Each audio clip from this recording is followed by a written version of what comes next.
week's episode is dedicated to Wub111, who became my 500th subscriber on YouTube.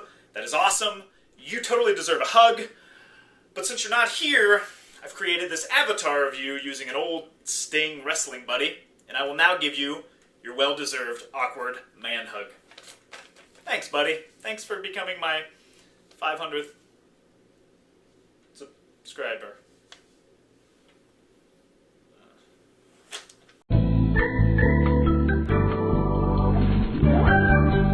Hey everybody, welcome back to Sticky Floor Friday, the internet movie show that will be reviewing Cowboys and Aliens this weekend.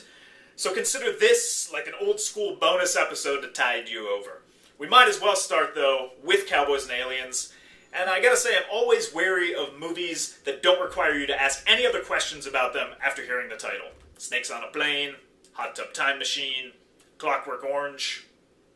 But this is actually a tough one because they're positioning this as a nerd's wet dream. Spielberg producing, Favreau directing, Indiana Jones and James Bond starring.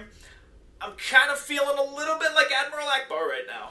It's a trap! But I'll find out this weekend. In the meantime, I have snagged an incredible interview. I can't even believe that this is happening.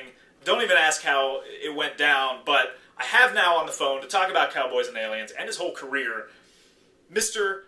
Harrison Ford. Mr. Ford? Excuse me? Mr. Ford? Yeah. Okay. So why don't you tell me about your character in Cowboys and Aliens? Oh, I don't know. He rides a horsey. I get to ride a horsey. A horsey? Okay. And anything else? I don't know. He wears a cowboy hat. I like hats and horsies.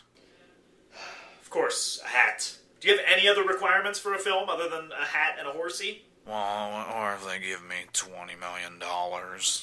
Of course. Of course. So, is there anything you can tell me about the lasting impact of your iconic characters like Han Solo and Indiana Jones? Oh, well, I just think it's...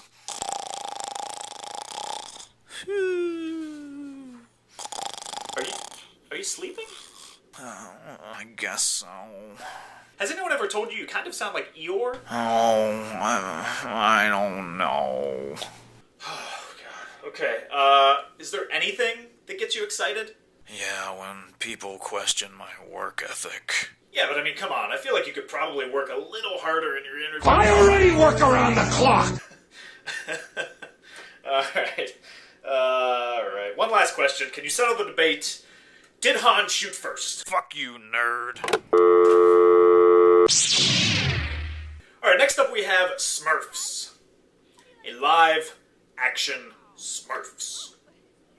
No Smurfs. No live action. No. Wait a second.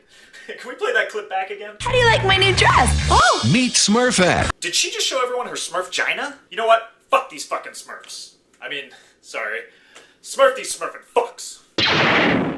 And finally we have Crazy Stupid Love, which may actually end up being the best movie of the week. It stars Steve Carell as essentially his 40-year-old virgin character, except he's had sex and a family. So, nothing like his 40-year-old virgin character. Except he's down in the dumps, his wife cheated on him, and now he needs to get back in the dating game, and he's really awkward at it. So in comes Ryan Gosling to teach him the ways of the ladies.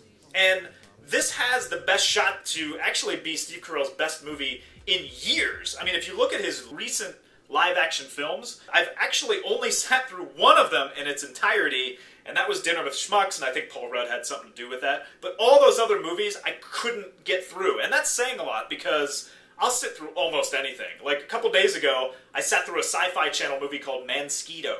So, my standards aren't that high, but like, have you ever tried to watch Evan Almighty? Holy crap.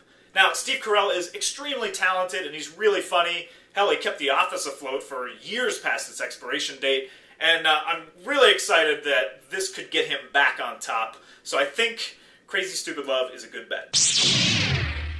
Alright, time for 3 questions. Number 1, are you going to see Cowboys and Aliens?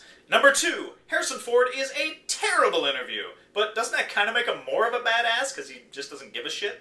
And number 3, Smurfette is totally being sexualized in the Smurfs. Does that mean they're promoting bestiality? What is a Smurf? And does anyone want to see her Smurf hole? Ugh. Do you? How about you, Wub? You want to see her Smurf hole? Oh, you do? You're into that. You are sick.